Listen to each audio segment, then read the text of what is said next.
આપે એક જ દિવસમાં ભાજપ અને કોંગ્રેસમાં મોટું ગાબડું પાડ્યું। આમ આદમી પાર્ટી પ્રદેશ પ્રમુખ ઈસુદાન ગઢવી હાજરીમાં ભાજપ અને કોંગ્રેસના કુલ 250 થી 300 આગેવાનો કાર્યકર્તાઓ આપમાં જોડાયા। આપના ગુજરાત જોડો અભિયાને જોર પકડ્યું તેવું ઈસુદાન ગઢવી દ્વારા કહેવામાં આવ્યું। વિસાવદરની જીત પછી ગુજરાતભરમાં આપની લહેર ઉઠી। પ્રજાપતિ સમાજ, મોચી સમાજ, દરજી સમાજ સહિત યુવાનોની ટીમ એક થઈને 100 થી વધારે પણ લોકો આપમાં જોડાયા। હાલ આમ આદમી પાર્ટીનું ગુજરાત જોડો સદસ્યતા અભિયાન સમગ્ર ગુજરાતમાં ખૂબ જ જોરોશોરોથી ચાલી રહ્યું છે અને દરરોજ 10 થી 15 હજાર લોકો આમ આદમી પાર્ટીમાં જોડાઈ રહ્યા। સાથે ભાજપ અને કોંગ્રેસના ઈમાનદાર નેતાઓ તથા કાર્યકર્તાઓ પણ ખૂબ જ મોટી સંખ્યામાં આમ આદમી પાર્ટીમાં જોડાઈ રહ્યા। આમ આદમી પાર્ટીના ગુજરાત પ્રદેશ કાર્યાલય ખાતે પણ ભાજપ, કોંગ્રેસ તથા અલગ અલગ સમાજના આગેવાનો આપમાં જોડાયા। ગુજરાત પ્રદેશ પ્રમુખ ઈસુદાન ગઢવીની આગેવાનીમાં આમ આદમી પાર્ટીમાં તેઓ બધા જોડાયા। આ દરમિયાન પ્રદેશ પ્રમુખ ઈસુદાન ગઢવીએ પોતાની વાત રજૂ કરતા જણાવ્યું, જ્યારથી આમ આદમી પાર્ટી વિસાવદરની ચૂંટણી જીતી છે ત્યારથી સમગ્ર ગુજરાતના લોકોમાં ખૂબ જ ઉત્સાહ જોવા મળી રહ્યો છે।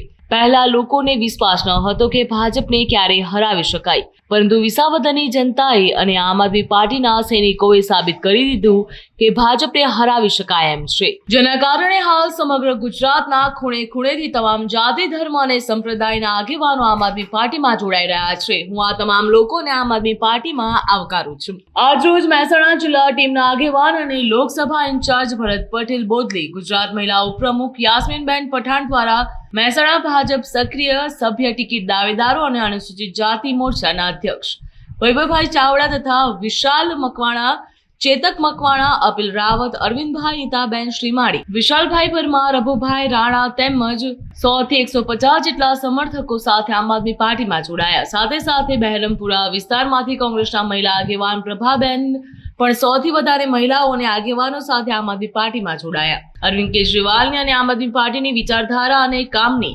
રાજનીતિનો લોકો ખૂબ જ પ્રેરાઈ રહ્યા છે।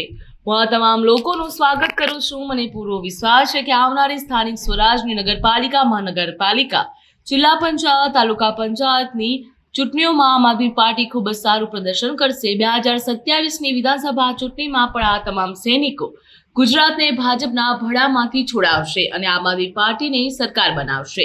જ્યારથી વિસાવદરનો ચૂંટણી આમ આદમી પાર્ટીએ જીતી છે ત્યારથી લોકોમાં ખૂબ ઉત્સાહ છે। લોકોને હતાશ હતા, એને વિશ્વાસ નહોતો કે ભાજપને હરાવી શકાય એમ છે, પણ વિસાવદરની જનતાએ, આમ આદમી પાર્ટીના સૈનિકોએ સાબિત કરી દીધું કે ભાજપને હરાવી શકાય એમ છે અને એક જ પાર્ટી અને એના સૈનિકો હરાવી શકે એમ છે, આમ આદમી પાર્ટી છે। એટલે આમ આદમી પાર્ટીમાં જિલ્લે તાલુકે અત્યારે ખૂબ મોટા પ્રમાણમાં લોકો, આગેવાનો જોડાઈ રહ્યા છે, એમને હું આવકારું છું। આજે આમ આદમી પાર્ટીના પ્રદેશ કાર્યાલય મહેસાણાથી વૈભવભાઈ અને એની ટીમ આખી ભાજપમાંથી એ જોઈન્ટ થઈ રહ્યા છે। ખૂબ મોટી સંખ્યામાં 100-150 કાર્યકર્તાઓ સાથે જોઈન્ટ થઈ રહ્યા છે। આજે પ્રભાબેન બહેરામપુરા અને એ વિસ્તારમાંથી લગભગ 100 થી વધુ મહિલાઓ અને આગેવાનો સાથે કોંગ્રેસમાંથી એ જોઈન્ટ થઈ રહ્યા છે આજે આમ આદમી પાર્ટીમાં।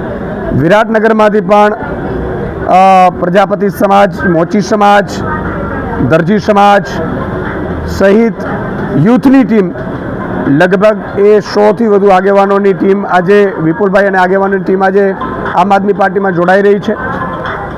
મને ખૂબ આનંદ છે કે અરવિંદ કેજરીવાલજીની આમ આદમી પાર્ટીની વિચારધારા, કામની રાજનીતિથી લોકો ખૂબ પ્રેરાઈ રહ્યા છે।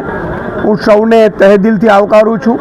આજે આમ આદમી પાર્ટીના એ સભ્યો બન્યા છે, સદસ્ય બન્યા છે અને આગામી સમયમાં સ્થાનિક સ્વરાજ્યની ચૂંટણી, નગરપાલિકા, મહાનગરપાલિકા, કોર્પોરેશન, તાલુકા, જિલ્લા પંચાયતની ચૂંટણીઓમાં પણ ખૂબ સારો પરફોર્મ આમ આદમી પાર્ટી કરશે અને 2027માં આ જ બધા સૈનિકોના સહારે, આ જ સૈનિકો ભાજપના ભરડામાંથી ગુજરાતની જનતાને છોડાવીને આમ આદમી પાર્ટીની સરકાર બનાવશે એવો મને પૂરો વિશ્વાસ છે।